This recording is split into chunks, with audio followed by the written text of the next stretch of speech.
before I start, I want to point out 5 years ago, OCTA put on its annual convention in Council Bluffs. We don't have a chapter in Iowa. We have a chapter in Nebraska, but most of those folks live way out in the panhandle or central Nebraska. So Harlan Cipher here is sitting right over here. Really helped us put that on, and I want to thank you again for that. And also, he's being awarded in 2 weeks the Merrill Mattis Award, which is the highest award that OCTA gives for publishing. His research goes without saying is top tier. So congratulations ahead of time, Harlan. We'll see you in Casper in 2 weeks. I should give a nod to Eric too. I know I relied a lot on your research, especially for the town of Wyoming, Nebraska, the former town of Wyoming, and others. So it was nice to finally meet you after seeing your name in print all these years. I'm here primarily not to talk about history, or maybe current history, as I am partnering. And OCTA has reached out to innumerable groups over the many last decades to kind of keep it going.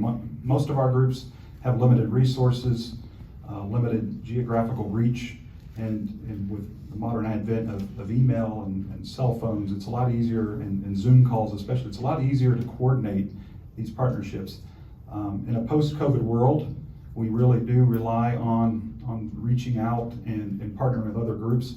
We are the Oregon-California Trails Association, but as I'm sure most of you know, our corridor with the Mormon Pioneer Trail, especially across Nebraska, Wyoming, and into Utah, is one and the same. They follow the Platte River. You'll hear me refer to it a lot as the Great Platte River Road. The Great Trails historian Merrill Mattis has a tome of that name, and it contains a lot of the diaries that were found up to that point. But I'll just jump right in. We've got a lot to cover. I will add a caveat. Originally, I was only supposed to speak for about 15 or 20 minutes until Dr. Bennett messaged me a couple days ago. Could you stretch that out to 35 minutes? So I'm going to cheat a little. How many of you were at the San Diego Symposium, the Mormon Battalion Symposium in January? Anybody? Anybody go? Good, no one. Because I'm going to quote literally from Elder D. Todd Christofferson's speech, which I have right here with me, because he talked about partnering, and I'm going to play off of him, so it's going to be important to read some of his words into the record a little bit later. And also, we're going to be talking a lot about Martin's Cove, Sun Ranch, Devil's Gate, and the things that we're doing out there. So I'm going to read a small excerpt about the importance of Martin's Cove in a little bit. We'll get to those, but just some caveats. Not the entire speech is mine, but I will surely give credit to those whose words I'm using. So to dive right in, between 1847 and 1868, roughly 70,000 people immigrated from Europe and other parts of the United States in Utah or to Utah via the Mormon Pioneer Trail. From 1841 to 1869, nearly 500,000 people set out on the Great Platte River Road, or the corridor that became known as the combined Oregon, California, Mormon Pioneer, and Pony Express Trail. You can see there the red line coming up out of Kansas. That's the route that comes out of the Kansas City area, the jumping off points that are primarily in Independence, Westport, St. Joe, Leavenworth, Atchison, places like that.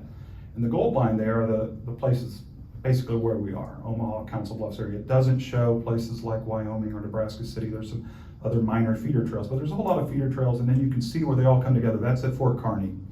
And at Fort Kearney, then, really on both sides of the river, this map doesn't depict it. That trail corridor is virtually the same all the way to about South Pass, and then you start getting a whole lot of other variants and branches, and of course the Hastings Cutoff, the famous trail that the Donner Party foolishly used, follows that same corridor that the Mormon Pioneer Trail, the Pony Express, the Continental Railroad, the Lincoln Highway, all those layers of history that go through Echo Canyon today. In 1968, Congress passed the National Trails Act, creating only two trails at that time, the Appalachian, there on the East Coast, and the Pacific Crest Trail. But in 1978, the act was amended to include historic trails. And the first four historic trails were the Oregon, the Mormon Pioneer, the Lewis and Clark, and the Iditarod in Alaska. Yes, that famous dog race is a National Historic Trail. And it's been amended many times since then, and in 1992, the California and the Pony Express were included, and today, There are now 19 national historic trails and 11 national scenic trails, a total of 30.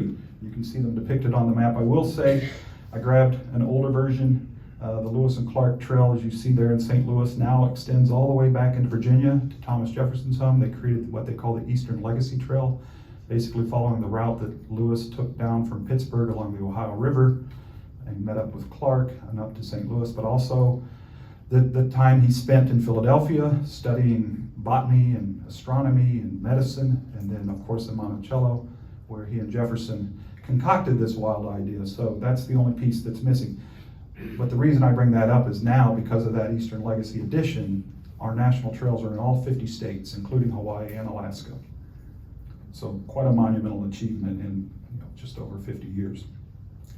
Other trails may soon come into being. The Butterfield Overland Stage Route, shown here from its origin points in St. Louis and Memphis to San Francisco, has a bill pending in Congress. A senator from Arkansas named John Bozeman is the lead sponsor on that bill. We're very hopeful that it gets packaged in an omnibus bill and also includes hopefully the Great Western Cattle Trail in red and the Chisholm Cattle Trail there in brown and some others as well.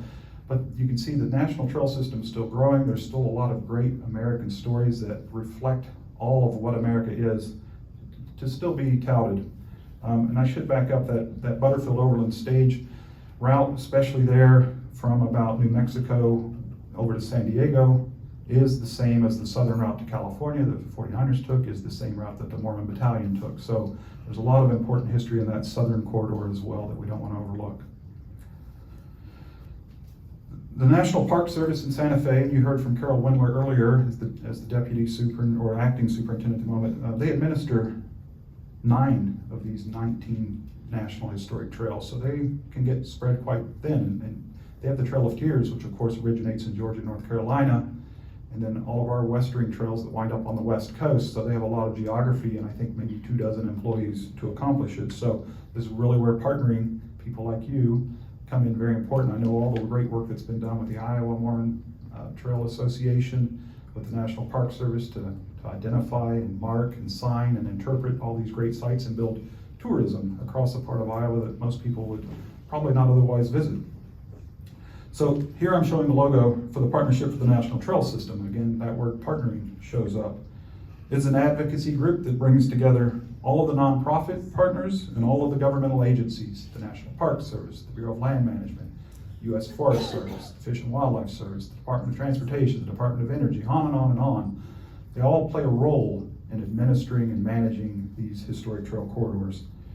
We coordinate protection, promotion, development, and education for and about all of these trails. It's headquartered in Washington, D.C., and is obviously very active in the halls of Congress there to ensure appropriations and legislation to protect these trails. The National Trails Act in 1968 was pretty forward-thinking. A lot of times when government passes a law, government runs it, top-down bureaucracy. But this was unique. It was a public-private partnership, and it was deemed to be that from the beginning, and it has continued to flourish that way, where the partners, the nonprofits, the individuals, the landowners, and the government agencies, and even at state, county, and city levels, partner on this. There is no National Park Directorate coming down from on high insisting that this is the way you'll do it. Rather, we come together in a group and we decide collectively how best to map, mark, interpret, promote, research, and educate others about these trails.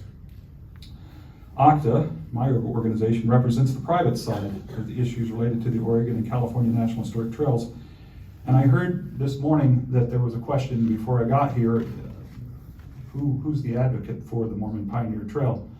Well, the quick answer to that is to my knowledge, the Mormon Pioneer Trails Association writ large, the national organization, is largely defunct. Most of its members now belong to the Crossroads chapter of OCTA, which is our Utah chapter. The Iowa Mormon Pioneer Trail Association is still very active and does a great job. And in fact, some of their members who are in this room helped a bit with that Council Bluffs convention. But for some purposes, OCTA has kind of assumed that role. We do share a corridor. We do share a lot of members. We have a lot of members who belong to the LDS Church, especially in Utah, but in other places like where I live in Independence, but also Community of Christ, people that take an interest in this history. And as I mentioned, we held our convention here, and local members were very helpful in planning tours, selecting speakers, and giving a few talks even. And I certainly couldn't have done it myself. I don't live here. I don't pretend to know the minute history that people that have been here their whole life researching this know. And without them, without these partners, that would have never come to fruition. And while I'm mentioning that, if you're interested, at octa-journals.org reside all of our past convention books, including, I think, a 32-page book that local historian Kira Gale helped me write. Others put some stuff in there as well, but it provides a lot of the backstory of the Oregon, the California, the Mormon Pioneer, the Lewis and Clark trails, the Union Pacific Railroad, kind of all that important early history, mid-19th century here in the Omaha, Council Bluffs area. There's the cover of that book that I mentioned that you can download for free at, again, octa-journals.org.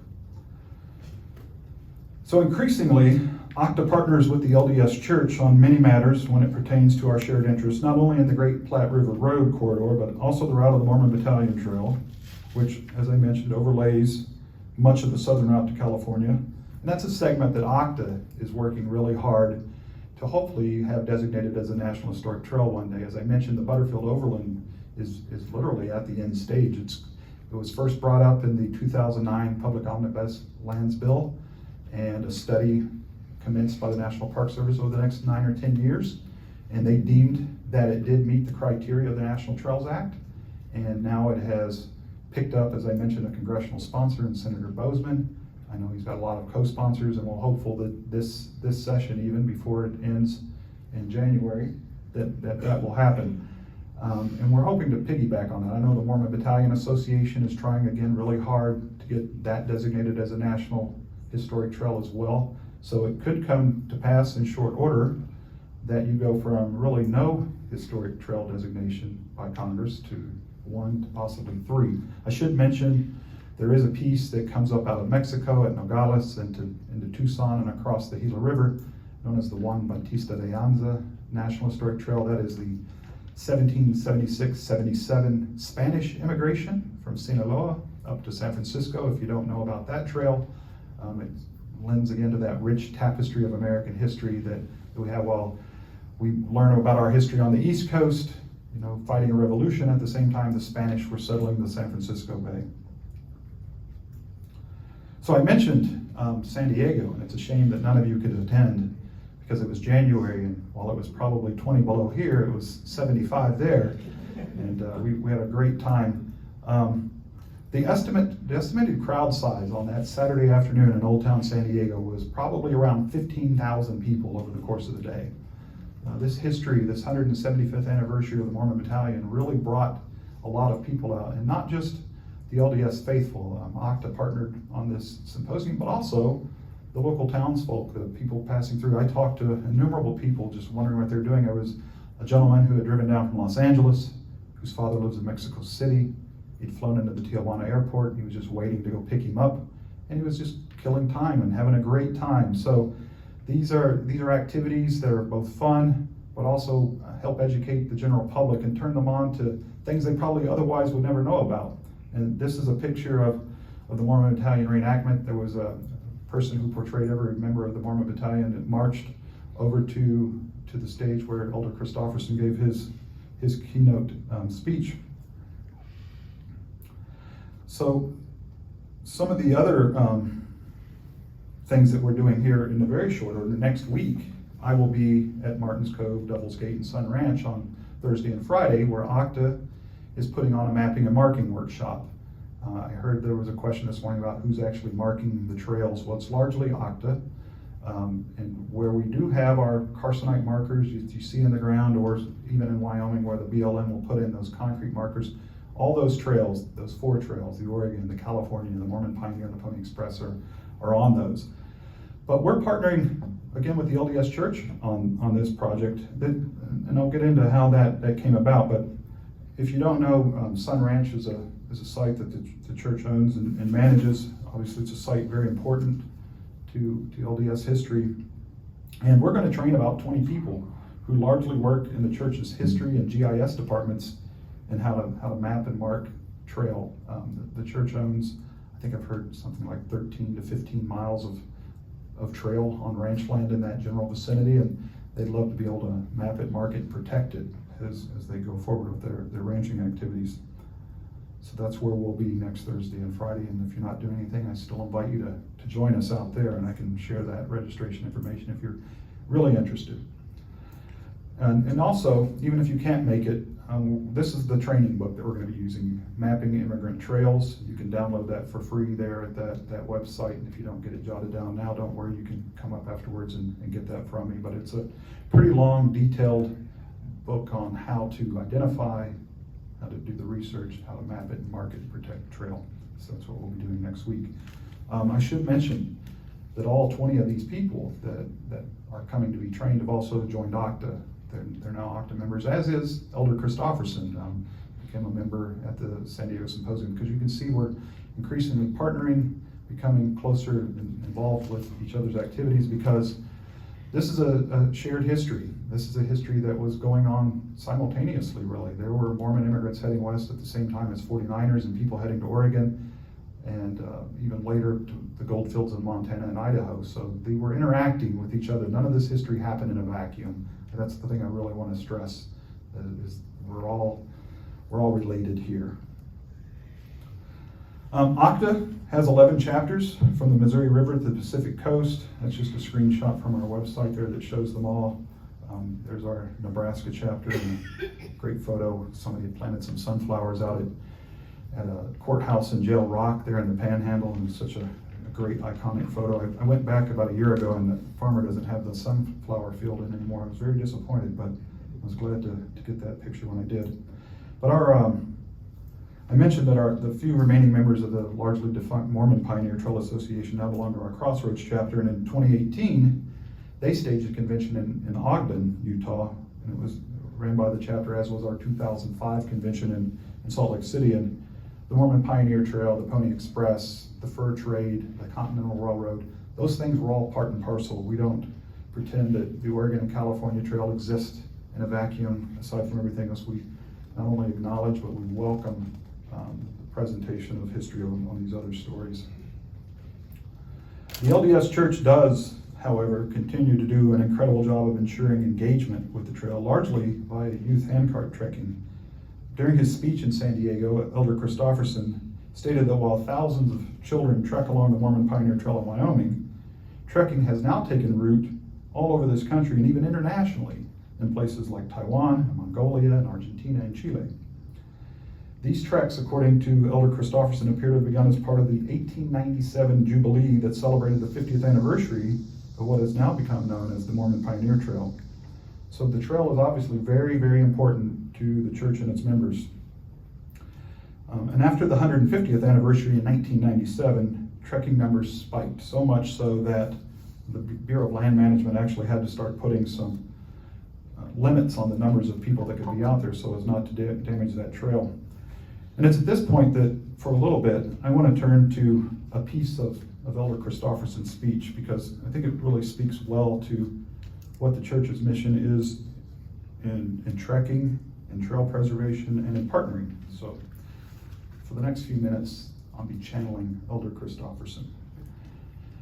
Local church leaders sought to provide an experience that physically challenged youth and deepened their appreciation for their heritage. Visitors to these sites encounter nearly pristine landscapes and learn stories of Latter-day Saint pioneers, faith, and devotion.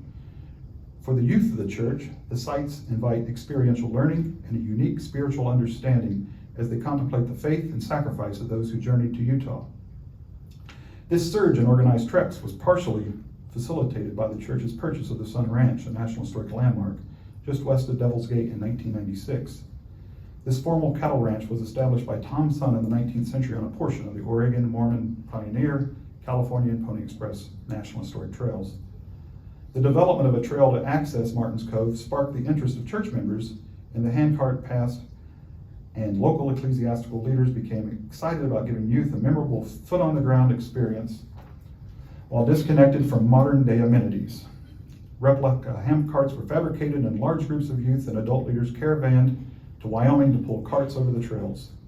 Early efforts had little oversight, but many felt youth benefited from their trek experiences. Over the past 25 years, handcart treks have become a major component of the local youth programs, with local stakes participating every 4 years. Heavy use of portions of the Mormon Pioneer National Historic Trail has resulted in efforts to maintain a proper balance between resource preservation and visitor use consistent with the purposes outlined in the National Trail System Act of 1968. That act states that National Historic Trails are to, quote, provide for the outdoor recreation needs of an expanding population and to promote the preservation of, public access to, travel within, and enjoyment and appreciation of the open air, outdoor areas, and historic resources of the nation, end quote.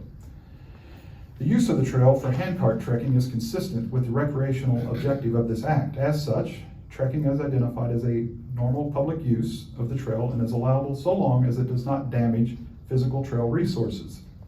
Consistent with federal mandate and the official management plan for the Mormon Pioneer National Historic Trail, it is the desire of the church to ensure a meaningful recreational experience as well as the preservation of trail resources in its ownership and use of the trail.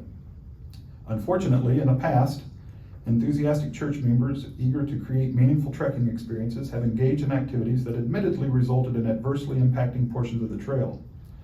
Such activities included the removal of rocks to facilitate trekking and the construction of campgrounds, restrooms, and other facilities that damaged cultural resources associated with the trail. This behavior elicited some public criticism and prompted a change in the church's care for trails. Permit me, again, Elder Christopherson, not me, to highlight several policies and procedures that have been put in place that heighten awareness and improved trail preservation efforts on property owned by the church and BLM lands. The National Trail System Act requires that comprehensive management and use plans be prepared for all national trails. The Bureau of Land Management prepared such a plan for the Oregon and Mormon Pioneer National Historic Trails in 1981 and updated those plans in 1999. One of the many preservation mechanisms outlined in these plans is the issuance of special recreation permits. The BLM uses these permits as a means to manage visitor use and protect recreation and other resources while minimizing adverse resource and cultural impacts and to reduce user conflicts. In 2005, the BLM issued a special recreation permit to the church allowing for organized groups of handcart treks on BLM lands between 6th Crossing and Rock Creek Hollow from June 15th to September 15th.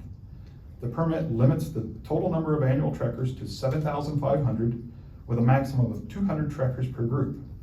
It also established guidelines for support vehicles, staging areas, and portable toilets, and outlined a monitoring plan to assess effects on wildlife, vegetation, soils, route widening, invasive and alien species, cultural artifacts, and conflicts with private landowners and other trail visitors. In compliance with the monitoring plan outlined in the permit, the BLM commissioned a study of the 6th Crossing to Rock Creek Hollow Trail segment in 2006 to assess the impact of handcart trekking on the trail.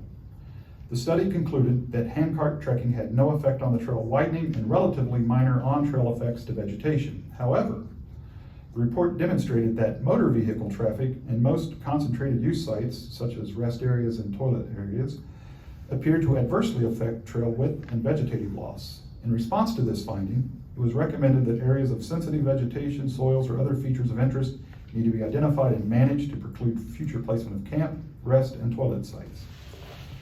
This study confirmed the challenges inherent in properly managing a national historic trail. The BLM and others with responsibilities for historic trails constantly encounter the dilemma of making the trail available to the public for education, use, and enjoyment, while ensuring that the trail resources are not degraded, thus denying them for future generations to use and enjoy. In support of this obligation, the church has developed a positive working relationship with the BLM and continues to take measures to ensure that past mistakes are not repeated and see that trail resources are properly utilized and managed in accordance with federal policies and guidelines in order to minimize future impacts.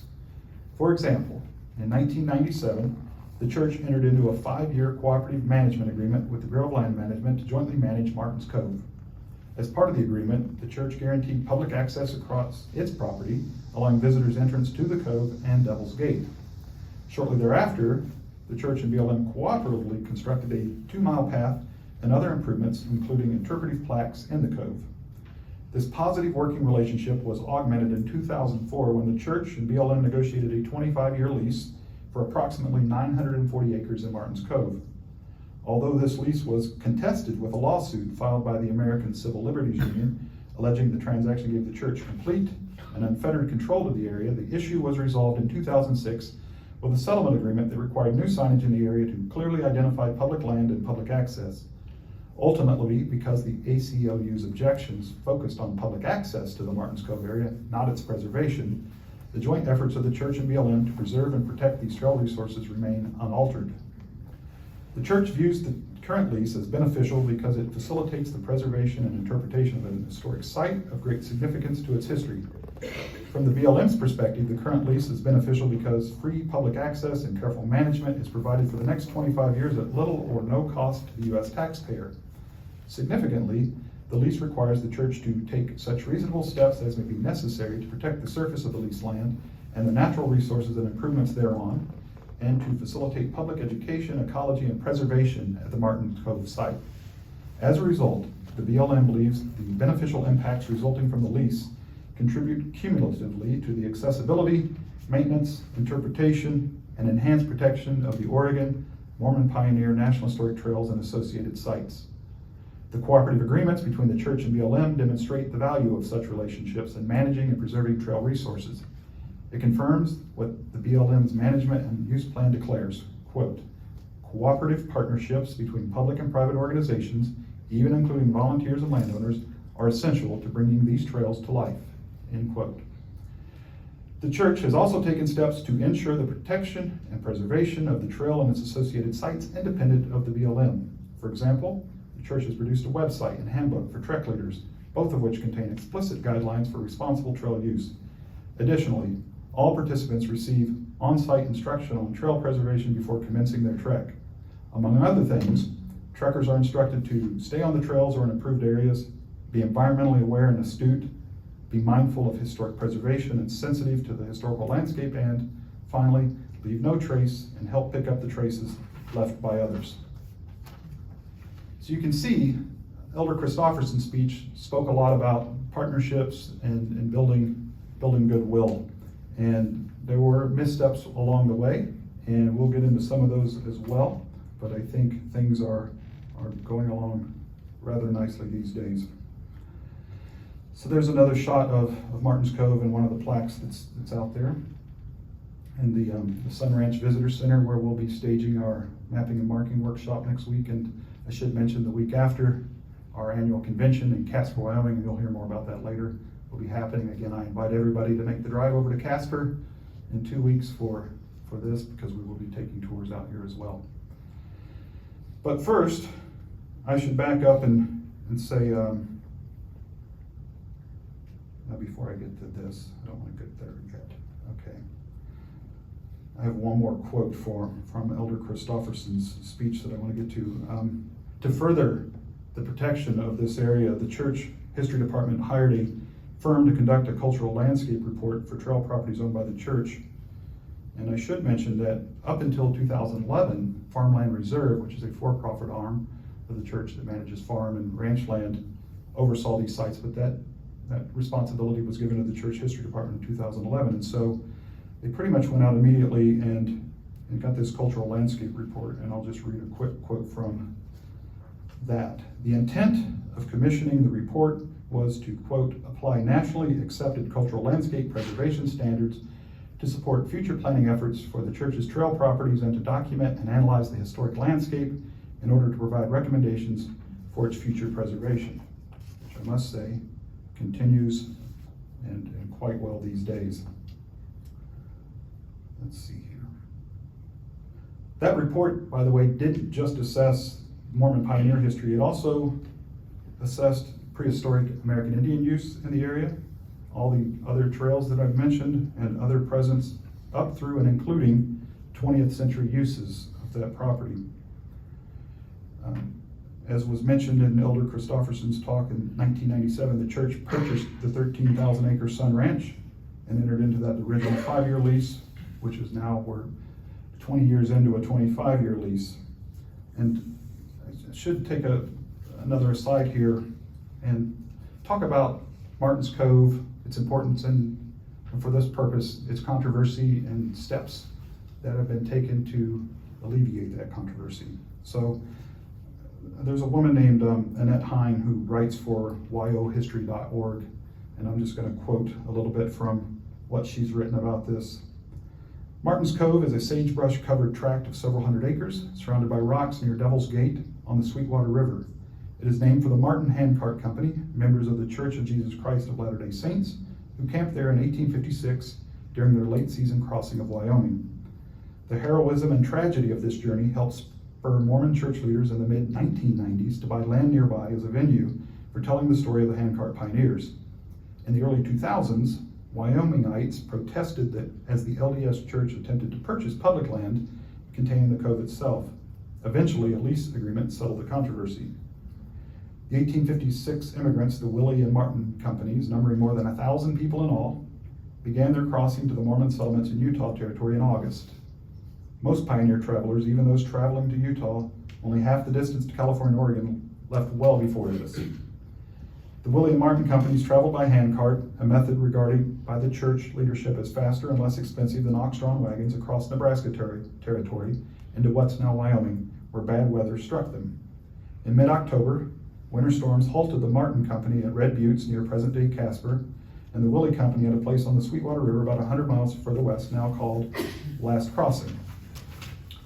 Both companies were eventually found by rescue parties sent east from Utah, and during the rescue effort, the Martin Company spent several days camped in relative shelter in the Granite Mountains near Devil's Gate on the Sweetwater River. For many immigrants, though, rescue was too late. Exhaustion, cold, and starvation took their toll, and before November, when the surviving immigrants reached Utah, death rates have been estimated as around 14% in the Willie Company and 25% in the Martin Company. Figures that mark this journey as the worst non-military disaster on immigrant trails. Only a few more handcart companies crossed the plains to Utah after 1856. The last to do so was in 1860. For 2 decades or so, the disasters of 1856 received little public discussion in Utah. Perhaps the memories were too painful. In the 1870s, a few accounts of the events of 1856 began to appear in Utah newspapers. As the survivors of those events aged, more began to want to record their memories, and many accounts were written down late in the 1800s and after the turn of the century. In these accounts, the cove and the rocks where the Martin Company camped began to be called Martin's Ravine or Martin's Cove. No one in the Martin Company kept a journal, and there is no record of how many people died at Martin's Cove. The only count of deaths was made by a scout for the rescuers, also written down decades later, of the 56 people who died near Red Buttes. The Willie Company did have diarists. People began dying in the Willie Company not long after that group left Fort Laramie. The same was probably true of the Martin Company.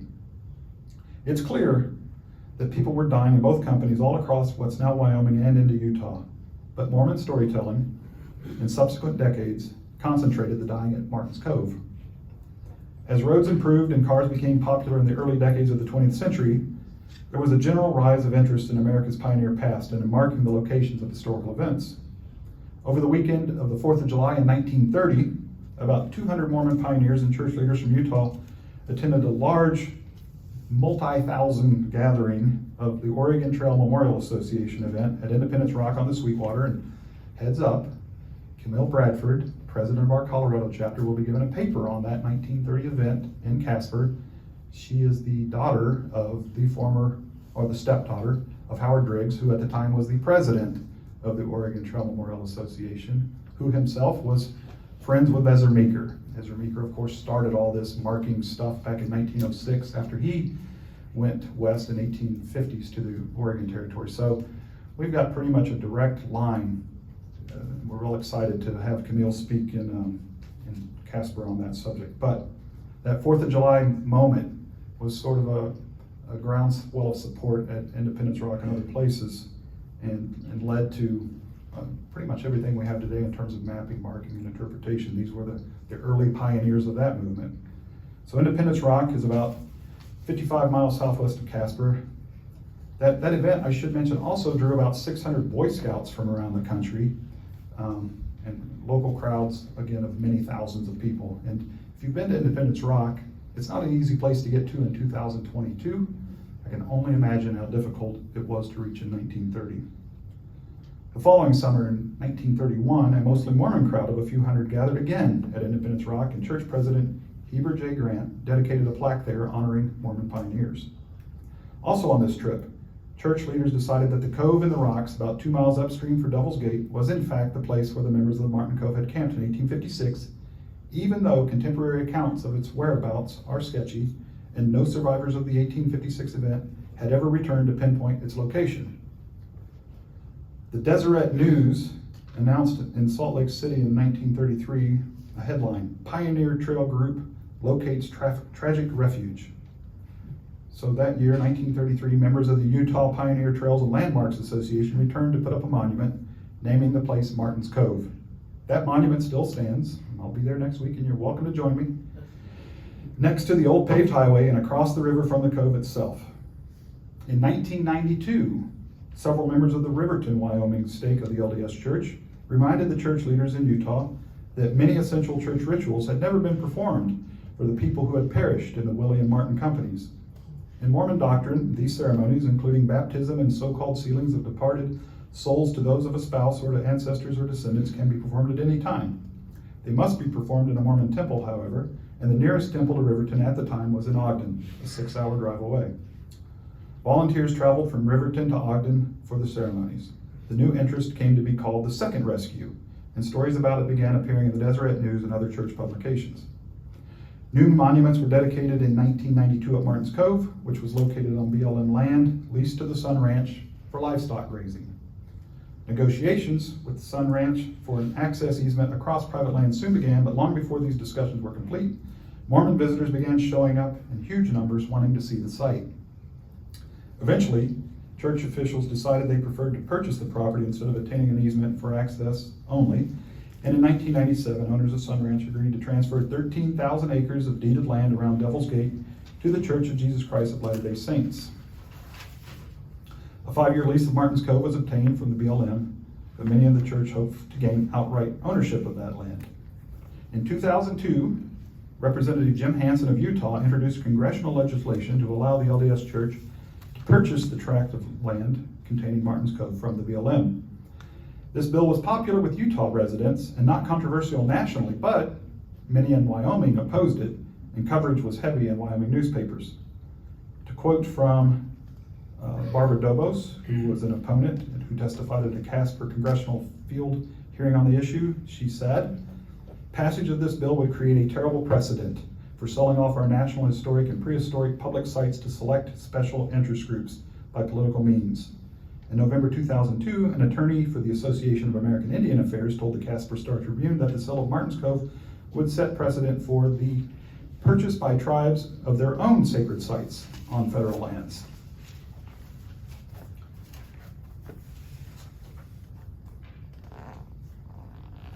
So, how did we get here? It started off probably 5 or more years ago. I was in my office one day and I get a phone call, and it's from a guy named Bob Abbey. Bob Abbey, I knew a decade earlier. He'd served as the director of the Bureau of Land Management from 2009 to 2012 and then retired. So I was quite surprised to hear from him. But what he told me was he'd been hired by the church. He's been in private practice in Mississippi to reach out to other stakeholders, especially around Sun Ranch, to work together to further interpret the other trail stories at that area, not just the Mormon Pioneer Trail, but also the Pony Express, the Oregon, and the California. And so there we began. There on that call were some members of Farmland Reserve and the church history department, and we basically just started with talking. And of course then COVID hit, but we kept talking, and now that we've come out of COVID, we've really moved things forward. So as a result of that call, I should back up and tell you a little bit more about Bob because I think it's important. He grew up in southern Utah near St. George and had served as a county commissioner, and he's a direct ancestor of the Mormon pioneer groups. As he said in his own words, his family, his ancestors, quote, came across the plains with Brigham Young. He'd also led the nation's largest land management agency for 4 years, and in my opinion, he was uniquely situated to start forging a burgeoning partnership between OCTA, the church, and other interested parties. So Bob's call initially was to introduce me to these folks from Farmland Reserve and the church history department, to start the process of interpreting the other trails in the Sun Ranch area. And I should add that there's been a whole lot of other benefits from that partnership. The church has wonderfully sponsored many of our conventions and symposia, putting money, time, and effort and volunteerism into all of them. They sponsored our Ogden convention, our Elko convention, our San Diego symposium. I think they're probably going to be a sponsor at the Casper convention, regardless. They're mentioned as a sponsor in our book, whether they give us a nickel or not, simply because they've been such a great partner to us and with us in moving forward. However, it wasn't all sunshine and rainbows. How many of you have heard of this book? Tom Ray, who's the president of our Wyoming chapter and a retired reporter from the Casper Star Tribune, wrote a book in 2013 called Devil's Gate, Owning the Land, Owning the Story. And in that book, he was critical of the lease arrangement with Martin's Cove, and the priority of the Mormon Pioneer Trail was given for an interpretation at that site. And he wrote on a lot of other issues, but Tom was one of the hardest people for me to convince, honestly, whenever I came to him and said, let's start partnering with the LDS Church a bit more. This episode had left a sour taste in his mouth, but he gave it a go, and I will say I'm happy to report that he's pretty happy with how things are going now, and I even got his blessing to do this mapping and marking workshop out at Devil's Gate, knowing full well that now there's 20 new members of the LDS Church who are employed by the church in professional means, and they're going to be hopefully out mapping and marking and advocating for the preservation and promotion of this trail that we all love. So, to make a long story short, what could have wound up creating a situation where animosity reigned supreme, cooler heads have prevailed. And so, in addition to partnering on these conventions and symposia, mapping workshops, and overall trail corridor production and promotion efforts, our National Park Service partner, and unfortunately Carol had to leave. She said she only had about 2 hours of sleep last night. It looked like she was about to fall down, so she's resting now. But they led a planning meeting at Sun Ranch in August 2019. And I want to briefly pull that document up.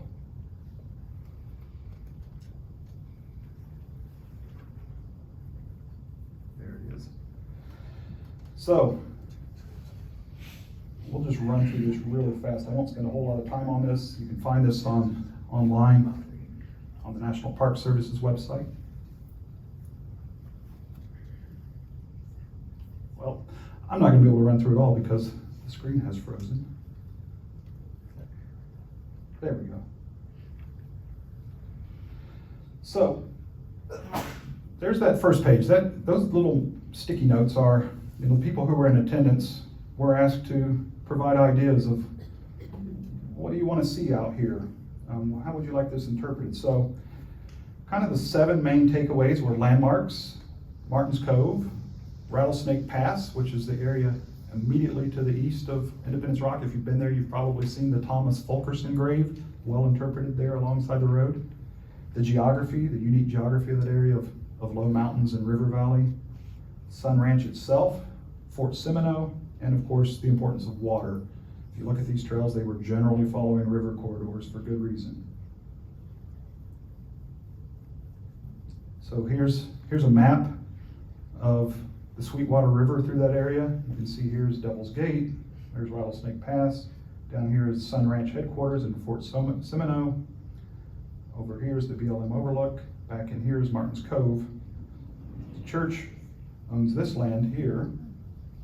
This is Wyoming State Land. This is Wyoming State Land just off the map over here is Independence Rock.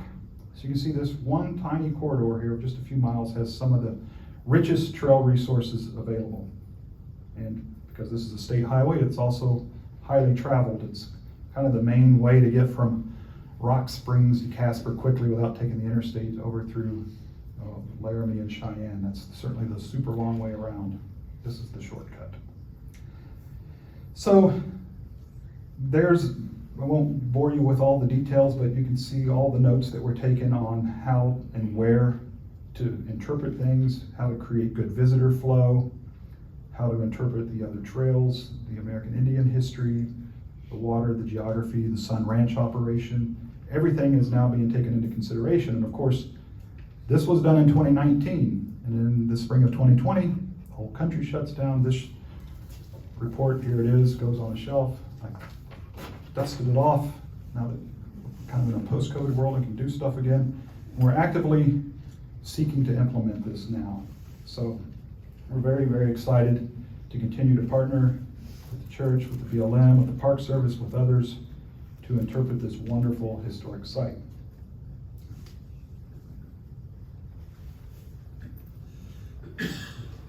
So, I got somehow myself a little bit. Oh yeah, back to Tom's book. If you want to read it, you can go to our website. There it is. You can order it there. But before I close, I want to mention a few other things that you can partner with us on. I've mentioned many times today the 40th Annual Convention of Casper, of OCTA. We're starting Sunday, August 28th, and concluding on Friday, September 2nd. Online registration information can be found at octa-trails.org. At least go check out the offerings because there are rich details about the tours and the speakers, so even if you can't come, you'll probably glean a lot and learn a lot from that. I will also ask you to save the dates here nearby. Journey to the West Historic Trails Symposium in St. Joe, next March 30th through April 2nd. I've got a whole lot of flyers to hand out, so be sure to take those at the conclusion of my talk. Just hold those dates. And I should mention that we do plan a tour up to this area to visit a lot of the Mormon pioneer sites in this area. So there'll be a tour of Fort Leavenworth. There'll be a tour along the St. Joe Road, which is the name of the trail between St. Joseph, Missouri and Marysville, Kansas, where it connects with the Independence and Westport routes. And also sort of the local historic sites, the Patey House, the Pony Express Museum, the Rubidoux Row, the St. Joseph Museum, and its wonderful American Indian collection. So it will definitely be a symposium. It's only an hour and 45 minutes down the road from here, so feel free to come down. I should mention that it was mentioned in my biography, I used to be the director of this museum right here, the Pony Express National Museum, so I'd proudly love to show it off. Even though I haven't worked there in 20 years, I still love it. And then, of course, next year, and this is really where I would love to reach out to the people in this room for help, and I know Bill is intimately involved in the planning of this. Our next convention is in Gearing, Nebraska, kind of a suburb of Scotts Bluff, if you will. It's the town right at the entrance to the monument, Tuesday, July 25th through Saturday, July 29th. And as I mentioned, we don't intend just to talk about the Oregon and California Trail while there. The Pony Express and the Mormon Pioneer will be high on the list. American Indian presence, railroad, a lot of other things, local history will come into that. So we need your help, we need your participation. Save those dates. And probably last but not least, I want to put up my information. I've got cards here. I also have membership brochures. We'd love to have you join up. I jokingly have started referring to us as MOCTA, the Mormon, Oregon, California Trails Association. We haven't officially changed that name yet, but I'm sure if enough of you joined and rallied around that, we would probably do it. And it would be a good time because we're at the point right now we've hired a marketing firm to look at rebranding ourselves. That is not our official logo. It is a logo I really love that they've mocked up, so I'm using that one for the time being. With that, I'll turn it over to Bill. Thank you for your time.